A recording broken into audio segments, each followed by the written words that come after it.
Hey, in this episode of Franchise Secrets, I have my buddy Justin Donald on, the lifestyle investor. He's my business partner in the tribe of investors. And we got into asset allocation, also into like, how do you even start to invest in private deals? When should you, how should you, things like that. And also popped the question, do you want to be a billionaire? And I think you'll find his answer pretty interesting. Hope you enjoy the show.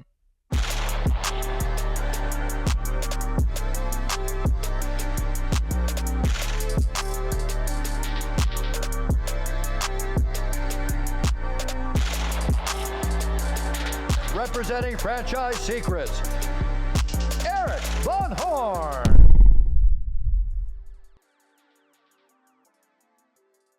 Yo, man, welcome back again. Thanks. Good to be back. Good to hang out. We actually got a chance to hang out here recently in Washington, D.C. That was a lot of fun. Yeah, we did. That was fun. It seems like a while ago. Since then, you've been, I beat you in pickleball for sure. And then you had a little alley on your ankle. One game. I like that. I was gonna be real kind and share, some good news about how you played well. But now that you came out with that, I want to say that I've won 49 times. So it's a lie. Everybody knows it. We had a great time. We saw some really cool stuff there, and just hung out with friends and old friends and new friends, and I love stuff like that. Me too. Yeah, it was an absolute blast. All right, I'm going to hit you with a question right now that you did not know what was coming. We are going to talk about asset allocation, some reports that you do. That's what you know what is coming. But do you want to be a billionaire? I think that number is less inspiring to me, or that achievement. I think that number is, I know a lot of people chase it. I guess what I recognize is that most people that are chasing it, most people who have achieved it, have had to sacrifice massively on the family front. And I don't want to do that. So if it can be done without it, sure, that's great, but it's not a focal point for me. I'll say this, I could have answered that for you without ever hearing you answer that question. Because I just know that about you and conversation that we have. And so that was a question about being a billionaire. For some, that might be being a millionaire, or having 10 or tens of millions of dollars, or $100 million. You're chasing this thing. And this thing, this number, this arbitrary number comes at a cost. Like, you could be a billionaire if you wanted to, but it would come at a cost. Why do some people chase that number and the cost is okay with them to get to the number?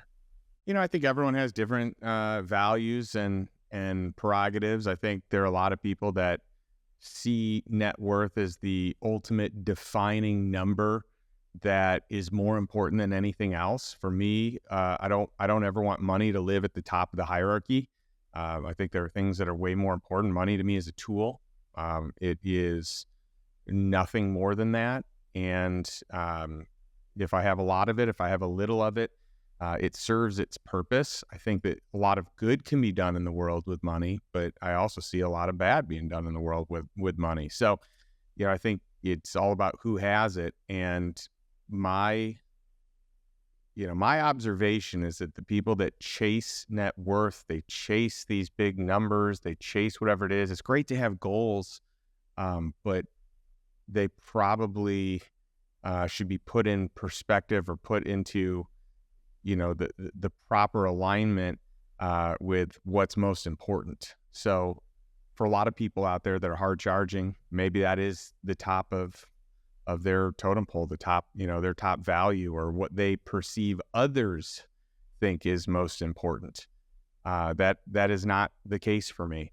Don't get me wrong. I love doing good deals. I love making money, but I don't want it to be what drives my life. I think that actually is, in fact, going to create a miserable life. So there's this like lifestyle. I mean, you are the lifestyle investor, and let me back up. So I have a friend that I just spent time with, has a normal job, been working at that job for a long time, has a pension with that job. And he was saying things very similar to what you and I talk about in the Tribe of Investors, Lifestyle Investor Mastermind. And he said, I'm going to be independently wealthy. No, he's not making very much money. When he gets his pension, he's going to be said, I'm independently wealthy. What that meant to him is I have more passive income coming in through the pension that will cover my current burn rate, and lifestyle. And he does not have an extravagant lifestyle by any means, but for him, that's freedom. And then I weigh that against other people that I know that have had massive exits, $100+ million of probably liquid capital at their disposal at different times. And yet they have not achieved that lifestyle of being independently wealthy because they are charging hard when they don't have to. And so any comments on that? Because that just happened this weekend. And I heard that and I immediately weighed against other people that I know inside and outside of franchising. And I thought, this guy is independently wealthy. These other people that have way more money would not see themselves as independently wealthy or not acting like it. So comments on that, because this is relevant to my audience. It doesn't matter how much money it is. It doesn't matter if it's 100 million, a billion, like people are chasing something, Justin. They start out chasing the lifestyle and then they end up chasing money. Yeah, I think you got to be careful because the goalposts always move with money and stuff and possessions. And so whatever number it was at one point that you said you wanted to achieve, once you achieve it, that's no longer satisfying. So then the next number has to be there, or the next material possession. You buy a new car, you buy a boat. Well, at some point, they're not going to be new. They're not going to be as nice. They're not going to have that same feel. And then you need another one, or you feel like you need another one, or, a buddy gets a nicer one and you want to get a nicer one. And so those, like material possessions, I think they can become addicting. This whole idea of consumerism it's addicting. It's keeping up with the Joneses. And I think the more that we can live in this world of contentment, the happier we'll actually be. Buying stuff is not going to make us happy long term. We might experience a little bit of happiness in that moment, but it will disappear. Just like, getting to whatever the number is, 1 million, 10 million, 50 million, 100 million, 500 million, a billion. Whenever you get that number, it's not like, okay, now I can stop. For most people, earning money and kind of chasing net worth is a disease, especially when people have enough. And so I think we've got to be careful with the value that we place on money, the value that we place on consumerism. And so I love that you've got a buddy. I've got friends that are kind of in all the categories you talked about. I love that you have a buddy that recognizes he's about to become financially free whenever it is. And by the way, maybe it's a long way off. Maybe he doesn't have that for another 20 years. Maybe he gets it in 5 years. I don't know what his timeline is, but I love that he has a timeline. I love that he's inspired by it, that is a goal for him. So the goal isn't money. The goal is financial freedom. I think that's really amazing. And I think once you can solve for that and you truly have financial freedom, I think the quality of your goals increases from there because it doesn't have to be about money. Now it can be about the impact that you can have. It can be using your gifts in a way that benefits the world. But I run into people all the time that make a ton of money, but it's never enough. They're always charging. They're always chasing. They always want more. And again, I do think that is a sickness. I think it's a conditioning. I think it's a cultural conditioning here in the U.S. where it's acceptable. It's, in fact, expected or desirable in a lot of circles. But I don't think it's healthy. I think it's very unhealthy. And I've got to say, just, in full transparency, it's something that I constantly find at the top, at the forefront of my mind, that I need to continue to win that battle, right? It's easy for consumerism to creep in. It's easy for, when friends get cool things to be like, I want one of those, or I want to do that. And so it's, having that skill of contentment is really hard. And then it becomes easier, but I don't think that you just win the battle and you're done. I think that it is a battle that keeps waging war against you, and you've got to show up the right way and do your best to, put money in check. put ego in check. Attention, franchisors and franchisees, there are two really important resources that I want to share with you that will help you avoid costly mistakes and increase your enterprise value. The first is our free Facebook group. It's a community that has over 4,000 franchisees and franchisors in it. When somebody asks a question, they get honest and authentic answers from multiple perspectives. You can join the group for free over at franchisesecrets.com/Facebook. The second resource I want to share with you is if you're a franchisee and you want to be around a community of successful Zs and other brands and in other industries, this is why I created the Franchisee Mastermind. If you want access to the best single and multi-unit owners to know what they're doing, or if you want to be around other multi-brand owners, then you'll want to check out my Franchisee Mastermind. The reason why people join is they want access to my Rolodex, my connections, to each other. They want a shortcut success, both short-term and long-term. Links will be in the show notes or at scalablefranchise.com. When was the time that this kind of became reality for you, or you changed your philosophy in it, or enough was enough? But like you just mentioned, it's always ongoing. And you're in Austin, so there's no shortage of like people with a lot of money there. And I've been around your friends there, and I've had like expensive wine, more than I'll spend on wine in a year. Like they were cracking open bottles worth that much. So I know like the level of wealth is very different there than it is here in my town of Spearfish, South Dakota, with 10,000 people. So how do you do that? Or what advice would you give to somebody that may be struggling with that, or they realize like they have a goal now and they don't want to struggle with that in the future? Like what advice would you give that person? Well, I think the longer you live in what you don't have, the more it propagates this feeling, this desire to like want and get and achieve. And I think the more that you spend recognizing and realizing what you do have, what you have accomplished, the better off we are. And so I think a lot of people live in the world of, I'm not there yet. I haven't arrived. I need to work harder. I need to do this. I need to make more. And I think it's okay to have those desires when kept in check. But at the same time, I think it's important that we say, well, where are we now compared to where we were before? Where are we today versus 5-10 years ago? And I think if we can celebrate the growth and the success and the progress that we've made, it becomes a lot easier to be content with where we are. So again, it's a weird, it's a weird kind of answer, a weird scenario, because it's not that we shouldn't have goals. We actually should have goals. And it's not that we shouldn't have financial goals. I actually think financial goals can be great, but I think when the financial goals run us, they become the primary driver and they trump everything else. That's where it gets dangerous to me. So it's this fine line of like, hey, let's have goals, let's have dreams, let's achieve them, let's pursue them, but let's recognize that relationships should be valued greater than money.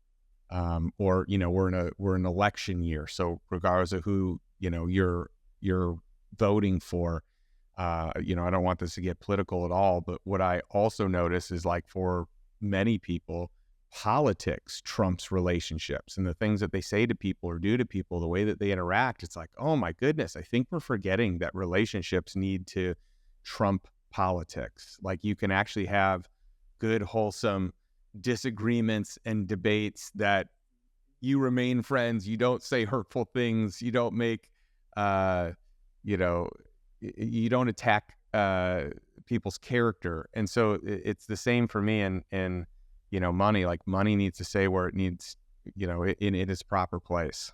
Well, let's talk about some wealthy families, their asset allocation, which may be different than the average family's asset allocation out there. And then also, as you comment on that, because you read all kinds of different reports, and I know it, and you study them. You just don't read them and, like I do, like you study them. And because you'll, post in the Lifestyle Investor Mastermind, the Tribe of Investor Mastermind, And, you post these reports, you post it with some commentary sometimes. And I just know that there's a lot that goes into them.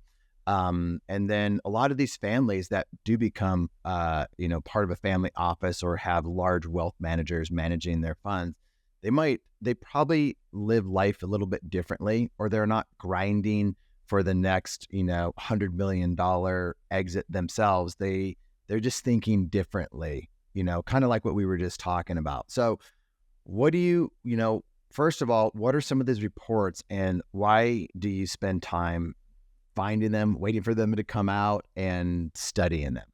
Yeah, these are annual reports and they generally come out around now, usually in May, June. You get these collection. These reports are detailed. I mean, so when I talk about reading reports, I mean, these are like 100-page reports from family offices, from banks, from aggregators of family office data. And it's some of the most robust information out there about building wealth and what wealthy people do. So if you think about what a family office is, a lot of people don't know what a family office is.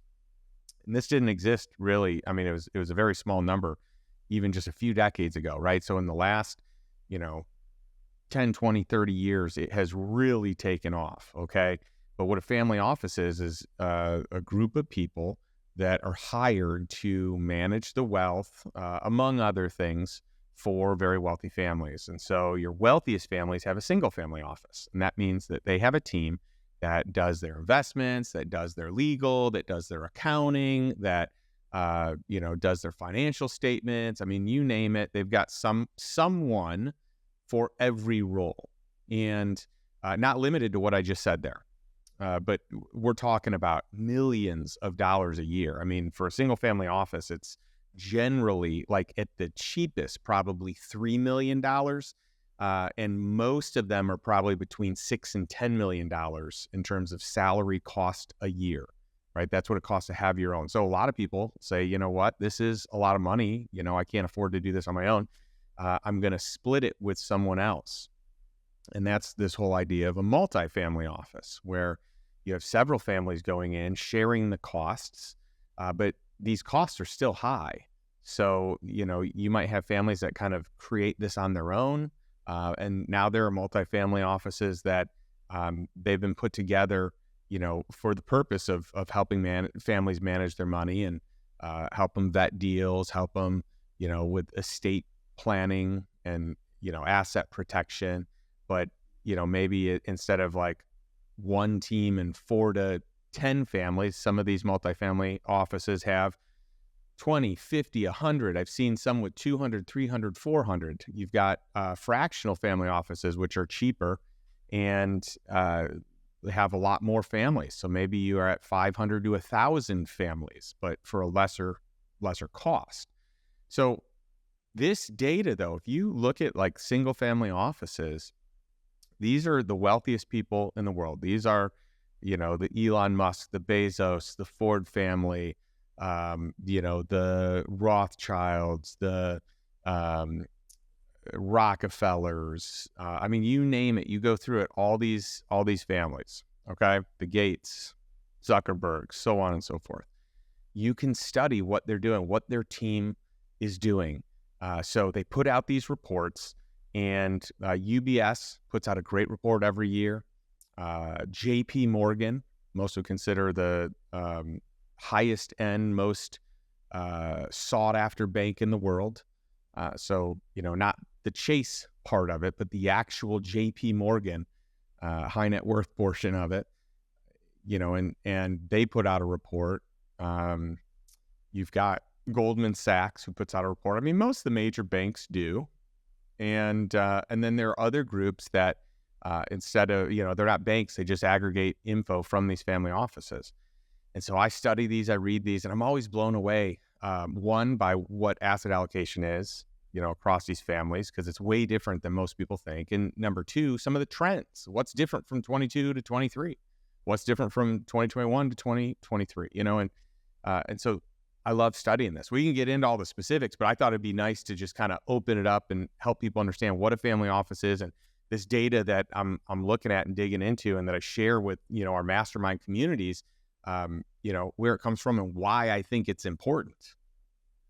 you're very active in the masterminds, both masterminds, and you offer a free strategy session. So before we get into that, the actual reports and what you're diving into there, if people want a free strategy session with your team, I think it's free for now. I don't know how long it's going to be free, but it's actually not free. It's a $500 cost to it, but I did tell you we would do it for free. So yes, we can definitely promote it as free, but to the general masses, it has a $500 price point. So how do people find it? lifestyleinvestor.com/consultation, and someone on our team can meet with you. And is that the free link or is that the paid link? It will be, this link will be the free link. Free link. So this is a link for everyone listening to have a free strategy session with a member of your team. That's right. All right. So let's get back to the report. And by the way, we have the Foundations Mastermind rolling out, which is for young adults, Lifestyle Investor Foundations. Tell me about that. I was just chatting. We talked about the other two masterminds, and I'm really excited for the 18 to 29-year-olds because we just had our first webinar and gave a whole bunch of really cool information and spent some time. I think we had 100 plus people register for that. We're going to do 3 more of these, and then our first live event in September for this community. People want to find out about that. How do they? I think it's lifestyleinvestor.com/foundations. Yeah, check that out because I had several friends reaching out to me and asking me about that. And I was just texting back and forth with Nick the other day. So I love it, man. We got a ton of members' kids that, are part of it. And these kids are amazing. I call them kids. I mean, they are their kids, but I mean, these are grown adults. These are, young adults looking to, make some big moves and smart moves early on in life. And it's really neat. These kids are going to be able to learn about the things that we're going to talk about now, but they're going to learn about it so much younger than their parents, and that we had access to this type of stuff. So, all right, the reports. What do you look at actual asset allocation and trends. So give us a little bit of the, things that you found really interesting in the reports that just came out. Well, one of the trends that you can see from 2021 to 2022 to 2023 is the decrease in how much holdings these ultra high net worth families have in the stock market. So every year that number is decreasing. Some reports have it just by a few points a year. Other reports have it much more substantial than that. I think for a little while, even like 5 years ago, I think it was probably closer to about 35% of people's net worth in the stock market, in public equities of these wealthy families. And we're seeing it a lot closer to 25% now. So that has been a big trend and a big shift. We're seeing a lot more in the alternative investment space. And so UBS's report, and I love some of these banks, who have really incredible clients. I mean, some of the biggest entrepreneurs in the world, so their data is very rich, but UBS has 59% of their wealthiest families' net worth in alternative investments, right? It's funny. We call them alternative investments. If 59% are in it, then they're actually not alternative. They are the main investment, right? The stock market is actually the alternative investment of the wealthy families. So it is pretty fascinating to see. And, when I say alternative investing, we're talking about private equity, venture, real estate, private credit, precious metals, those sorts of things. So, but every one of the reports has at least, 50% of the net worth of the wealthiest families in the world. And we'll just say specifically in the United States, here for this, in alternative investments. So what once was the alternative way to investing is now the predominant primary way of investing. Why should someone care what the ultra wealthy do? I'm not ultra wealthy. Why should I care and model after what they do? Because they're in a different financial position. So So when I hear ultra wealthy, I think, they have $100 million yacht, a $50 million yacht. I've got a surf boat. We're not in the same category here. So why should I model after what they're doing? Because they're in such a different place financially. Well, speaking of that, when we were in Greece, Jeff Bezos spends time in Greece. And so we passed his $500 million yacht, which is a monstrosity and incredible. So we dined at a bunch of the same restaurants that he was at. So it's funny that you just, were bringing that up. But why should we listen to these people? Because success leaves clues. And if other people are doing this and having success with it, I'd rather not be in the trial and error camp. I mean, that's what I did in my first businesses that I started. It was trial and error. This works. Let's keep doing it. This doesn't work. Let's stop doing it. We now have a program, a blueprint for how to grow and build wealth. Most of the wealthiest people in the world did not make their money in the stock market. They made it in their business or a business. Either they're the entrepreneur of that business or they're the investor of that business. That's where it came from. It came from concentration. Well, how do you grow, your net worth once you sell that business or once you have a big exit? Well, you grow it by diversification, and that's getting into. It's not having too much exposure in any one area, any one asset class, that if something happened there, you would lose all your money. So a lot of people, their majority of their net worth is in their business. And that can be pretty risky because if something happens to their business, well, their net worth basically implodes, in one fell swoop.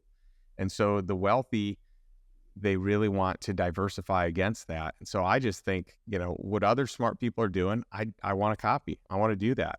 They've got the blueprint for success on growing wealth. I would like that blueprint.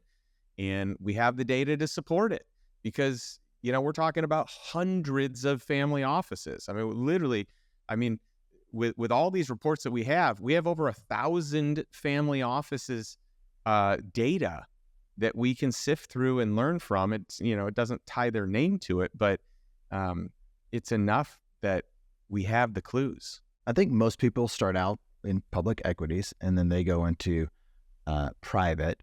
And going back to what we were talking about earlier, how do you protect yourself from just not buying more stuff, doing cooler things, trying to keep up with your wealthier friends? One of the things that I did is I started going from public equities to private, and it's locked up. It's not liquid like public is. And so if I started out with a $50,000 deal, a $100,000 deal, and I would just put those into deals because I had deal flow that I wanted to deploy capital into. And back then it was apartments and hotels. And I thought, I don't even want to feel like I have this money. So I would deploy it into these private deals. And all of a sudden, 2 or 3 years later, I got all my capital back and I still have equity in the deal and I'm still getting distributions checks. I'm still getting some distribution checks from deals that I did a long time ago and they haven't sold the asset. So that's, but where does somebody get started? Like, why do people invest in public and not private? And when should they start to think about, maybe I should start thinking about more private deals versus public? And I have to guess it's because people invest in public because that's what they know. That's what all their friends do. That's what their wealth manager does or their banker says to do. And it's liquid. So there's some sense of safety. And there's a fear of the unknown. In private, what if they do the wrong one? So what would your answer be to why do people invest in public versus private? Yeah, I think you're right on that. I think most of the education, the financial education that we get is geared towards and steered towards Wall Street, to the financial institutions, to the stock market, to money managers and financial advisors. So that is the norm. That's what most people do. I think Wall Street's done a great job of conditioning the financial education. And, the SEC has limited the alternative investments that your average everyday person can invest into, right? So there is a bit of a hurdle to get in because you have to be an accredited investor for a lot of the deals. Not all the deals, but a lot of them. And by the way, the deals you do yourself, you don't have to be an accredited investor. If you want to go buy some real estate, you don't have to be an accredited investor.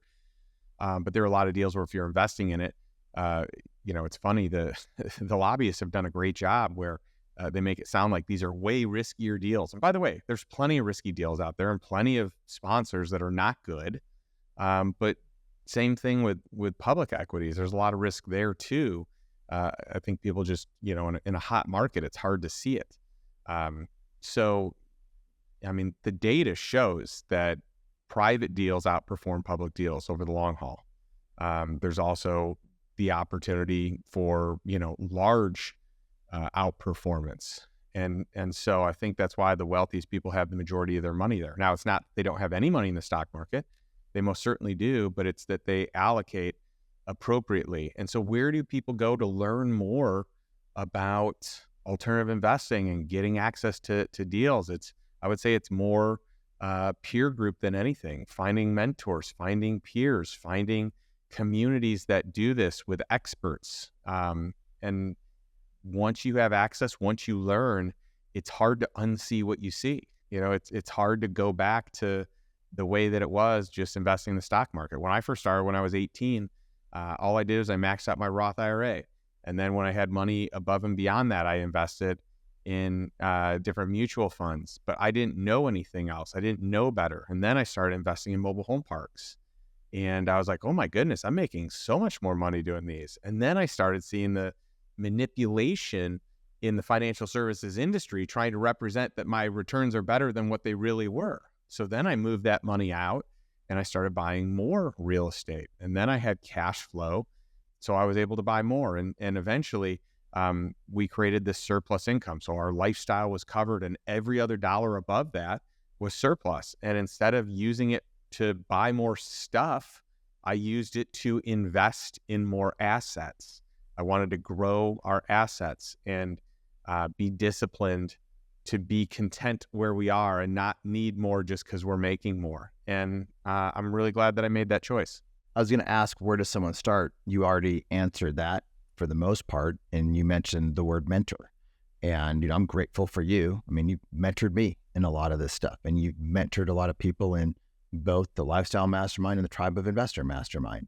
Listeners, Justin can be your mentor by reading his book, The Lifestyle Investor, and his podcast, the Lifestyle Investor Podcast. And you need to find trusted sources where you can learn for free. And the podcasts are a great opportunity. So I would, if this is interesting to you, check out his podcast because it's an amazing podcast. And then made me also think about a session that we did in the Tribe of Investor Mastermind recently, where we had two members from the Lifestyle Mastermind, and they're talking, and they had two different strategies when they came into the mastermind. One had a lot of capital, and he deployed it fairly quickly. The other had a lot of capital, and he didn't deploy any of it, maybe like one deal, but didn't deploy any of it for a year because he wanted to educate himself. So here is a very successful entrepreneur who had an exit and made a lot of money and could have deployed a lot of money, but he's like, I don't understand 90% of the terminology that Justin's talking about. So he went into it with just full education. So I think, for anyone out there, like where do they start, Justin? If this is interesting to them, they're like, holy cow, there is a better way than public equities out there, but that's all I know. Where do I start? Well, I think go to lifestyleinvestor.com. We have tons of free resources there. We have courses and master classes. There's the free consultation call that we're doing, a strategy session for anyone that wants to go there. lifestyleinvestor.com/consultation. But the updated and expanded edition of the Lifestyle Investor just dropped. So the brand new book is out with 30% more info. And I think just that 30% in itself is worth, digging into it. And still all the proceeds go to fight human trafficking. So 100%, every penny this book makes is going to go to, really great humanitarian efforts around the world. But I think the education in here could also be incredible. So lifestyleinvestor.com or, go to Amazon and grab the book. Education. So let's talk about someone that is trigger happy, wanting to just give their bank wire information out and get deal happy without education. Like, talk that person down, because in the mastermind, we do a lot of sessions around due diligence and helping people understand different deals. And I think the more that people get educated, the more they realize they don't know a lot of things. And so there's a lot that happens in the masterminds and, about due diligence. So someone that's, their friend has a deal. I just got invited to invest into a pickleball club that you and I both know about in Austin. That's tempting. That was 2 days ago. I got invited to invest in some technology that pickleball players are using, and this, scientist of, human performance and worked with a bunch of pro teams has this, new thing coming out, and I got invited to invest in that. And people, once they start getting opportunity to invest, it's easy to say, oh, I'll put some money in here, I'll put some money in there, and they really don't know what they're doing. So talk some people off the ledge of making some bad investments, which is the worst thing that can happen, because they'll think all private investments are going to be bad deals or maybe angel deals. Yeah. Well, our vetting deals course is almost done. I mean, it's been recorded. I think we're going to launch it at the beginning of July. So that's going to be a great resource for people. So check back in for that. But I think the most important thing that you do before you ever invest is come up with an investor criteria. So what is your personal investment criteria? A one-page document of all the conditions that need to be met, the questions that need to be asked for you to invest in a deal. So this way, instead of making emotional decisions, my friend invested, so I should too, because he knows more than I do, or she's better at this than I am. That type of investing is foolish investing. To be able to learn how to invest and have a criteria, like a checklist of what needs to be true in order to make an investment and what should raise a red flag, that is so incredibly important. And so I think the education piece needs to come first, and then the investment piece comes second, and get around other people that can also weigh in and share their perspective, people that are more educated, that understand, that have more investor IQ, that have more reps in investing in deals, and learn from them and bounce ideas off them, bounce deals off them. Have you done a podcast on an investor deal criteria? I haven't. I probably should. We should do one. We could do one here, or just record one, and I'll share it. Because that I think that'd be a good one. I think so obviously, too. because you created a whole masterclass around it out of a great live event that you did. So, all right, we got to wrap this thing up. Any last bits of wisdom, knowledge, trash talking before I let you go? Well, I'm so thankful for our friendship. I think the world of you, and I just want your listeners to know, even though I may joke here and there, I mean, I love you dearly, and just your family's amazing. And, I just think that you do a great job of pouring out value to people. So I hope your community continues to tune in and learn more. And then I think for everyone listening, take a step in the direction of financial freedom today. Pick one thing that you learned today and take action on it.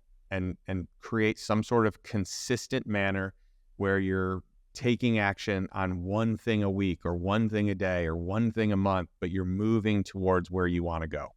Justin, the feeling's mutual. Thanks for coming back on the pod to share some stuff. Appreciate you, buddy. Love it. Thanks for listening to the Franchise Secrets podcast. Links to everything can be found over at franchisesecrets.com. And if you want my help with anything from starting your own franchise to growing your current franchise business, please visit scalablefranchise.com.